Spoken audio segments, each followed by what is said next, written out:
कि 1 लाख वर्कर्स चाहिए लेकिन टॉप ब्रेन के हिंदुस्तानी चाहिए। क्या वजूहत है कि पाकिस्तानी नहीं, कोई और नहीं, सिर्फ हिंदुस्तानी ही, और वो भी हर जगह पे हर किसी को हिंदुस्तानी चाहिए? देखिए सर, आपका तो उनका कोई कंपैरिजन नहीं बनता।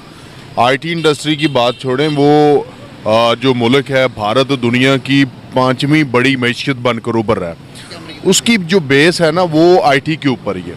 उनके जो आईटी एक्सपर्ट हैं वो पूरी दुनिया में अवेलेबल हैं, और आईटी इंडस्ट्री जो है उनकी वो इस वक्त अमेरिका और यूरोप को कम्पीट कर रही है। लोग उन्हें जानते हैं और उन्होंने जाके परफॉर्मेंस भी दी हुई है। आप चाहें आप माइक्रोसॉफ्ट बनाए, यूट्यूब बनाइए, तो वो इंडियंस ने बनाई है ना, वहाँ जाके काम किया, अपना नाम बनाया है। उनकी जो एजुकेशनल डिपार्टमेंट है वो इतना वेल डेवलप्ड है कि एक वहाँ पे दुनिया का एक इतना दुनिया को भी नज़र आता है कि वहाँ पे इतना स्ट्रक्चरल एक एजुकेशनल सिस्टम बना होगा, तो दुनिया जाहिर सी बात उसे प्रेफर करेगी। पहली बात तो ये है कि अमेरिका को लगता है कि इंडिया के अंदर टॉप ब्रेन लोग मौजूद हैं। अच्छा, आपको लगता नहीं है? नहीं, बिल्कुल नहीं।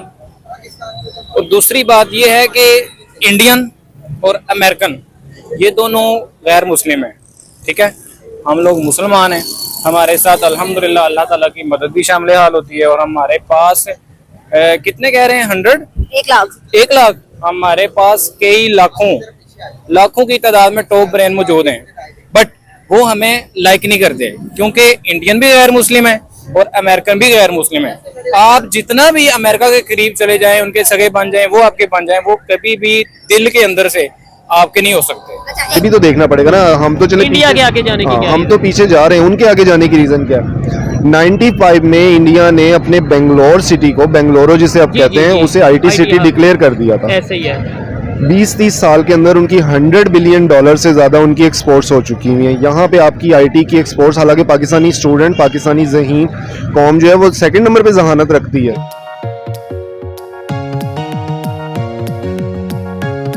और अगर हम बाहर जाना चाहते हैं, हमने देखा है कि मोस्टली जो हमसे बाहर जाते हैं ना पाकिस्तान से, वो कोई स्किल के विदाउट एनी स्किल चले जाते हैं। ऐसे ही है। हमें चाहिए कि कोई स्किल सीख के जाए, वहाँ से पैसा लाएं, फिर यहाँ पे इन्वेस्ट करके अपना बिजनेस उसी स्किल पे डेवलप करें। 100% जो लोग देख रहे हैं, मैं यही कहूँगा कि बड़ी माजरत के साथ हमने शिया सुन्नी वहाबी देवबंदी का ऐसा नारा लगा के सिंधी बलोची और पठान मुहाजिर के नारों में ऐसा इन्हें उलझा दिया है कि सिंध न मरसू मरसू सिंध न डेसू, पंजाब मेरा सिंध तुम्हारा, केपी के उसका, बस ये हमारी जंग है।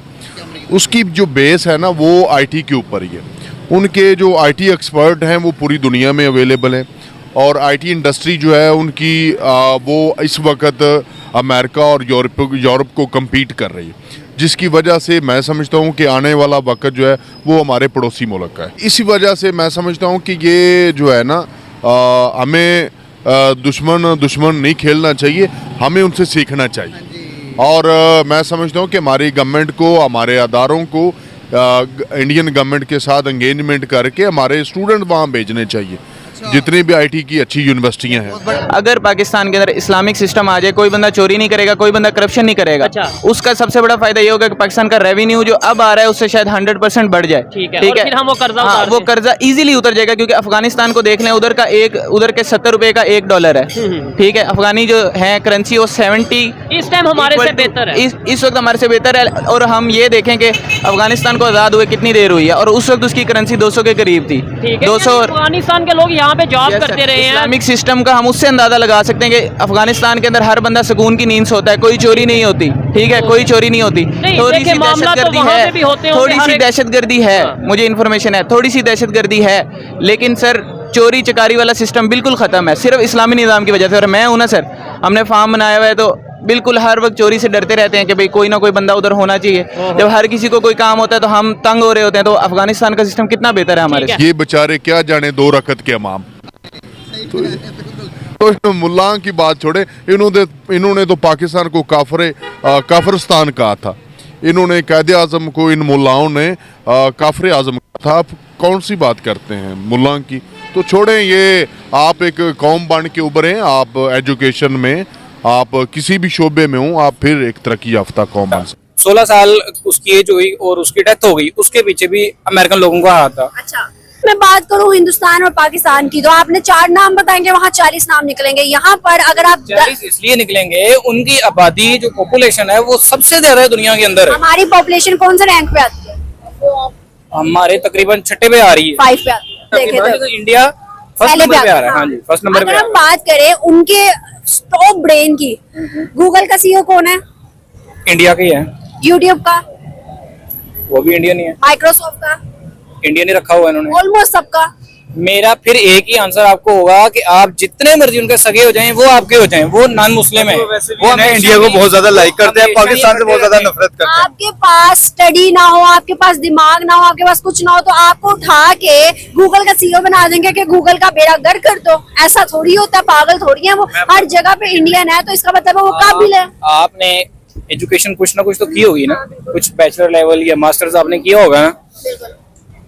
एक चीज है मेरे ख्याल से H2SO4 जो सल्फ्यूरिक एसिड है, वो किसने बनाया है? जाबिर बिन हयान ने। बाकी सब किसने बनाए? सबके ऊपर अमेरिकन और अंग्रेज लोगों के नाम है, हमारे क्यों नहीं है? ये सब कुछ मुसलमानों ने ही बनाया हुआ है, सब कुछ क्रिएट उन्होंने किया है। आज जब ये कह रहे हैं जी ऐसे हो सकता है, हमारा कुरान मजीद खोले ना, आप इस्लामिक एजुकेशन भी ले ना, कुरान मजीद खोल के बैठे हैं। वो चीजें जो हमारे इस्लाम ने 1400-1500 साल पहले बता दी, वो आज ही अखज कर रहे हैं, आज उनको ये क्रिएट कर रहे हैं। हमारे पास एजुकेशन का होना भी तो जरूरी है ना। फर्स्ट ऑफ ऑल आप प्रायोरिटी दें इस्लामिक एजुकेशन को, अच्छा। उसके बाद जाके दुनिया के अंदर देखें क्या हो रहा है क्या नहीं हो रहा। अमेरिका तो दरियाफ्त हुआ है आपके सामने, कोलंबस ने किया है, थोड़ा ही अरसा हुआ है। हमारा सब कुछ अल्हम्दुलिल्लाह शुरू से है। सब बिल्कुल, बेशक इस्लाम की एजुकेशन लेना बहुत जरूरी है, हर किसी पे जरूरी है, लेकिन लेकिन क्या, ये बात नहीं। लेकिन मेरी बात सुनो, इस्लामिक एजुकेशन क्या- की बात आ गई क्या- उस पे, लेकिन नहीं, कमेंट्स नहीं उस पे। क्या इस्लामिक एजुकेशन कुरान मुकम्मल पढ़ने से क्या आप साइंसदान बन जाओगे? बिल्कुल बन जाओगे। कैसे बन जाओगे? कुरान मजीद की आप तालीमात लें, उसके अंदर सारी साइंस उसके अंदर मौजूद है। ये कहाँ से निकली है साइंस? अच्छा, ये साइंस कहाँ से आया है? कुरान मजीद ने दिया है। हमारे सहाबा कराम किसी से कम थे क्या? तो हमारा आज तक मौलवी उल्मा चांद तक क्यों नहीं गया, साइंसदान क्यों नहीं बना?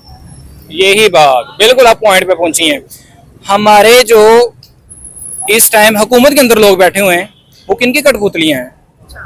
डायरेक्ट बात कर रहा हूँ, अमेरिकन की, योद्धियों की। ये फलस्तीन पे क्या हो रहा है? चल रहा है ना, उसको 40 डेज होने वाले हैं। क्या चल रहा है फलस्तीन के अंदर? कोई आपका हुकूमत के अंदर, गवर्नमेंट के अंदर कोई बंदा उठ के बोला है कि क्या हो रहा है? नहीं हो रहा। इस्लाम के ऊपर चल नहीं रहे ना, अच्छा, अपना एक्शन नहीं दे रहे उसके ऊपर। अच्छा। तो कैसे कोई मौलवी साइंसदान बन सकता है? ये अपना अब्दुल कदीर खान ने एटम बम बनाया है, वो मौलवी थे? मौलवी नहीं थे ना। तो उनको क्या किया आपने? उनको आपने लाइट तक नहीं दी, उनको घर के अंदर महसूर करके रख दिया आपने।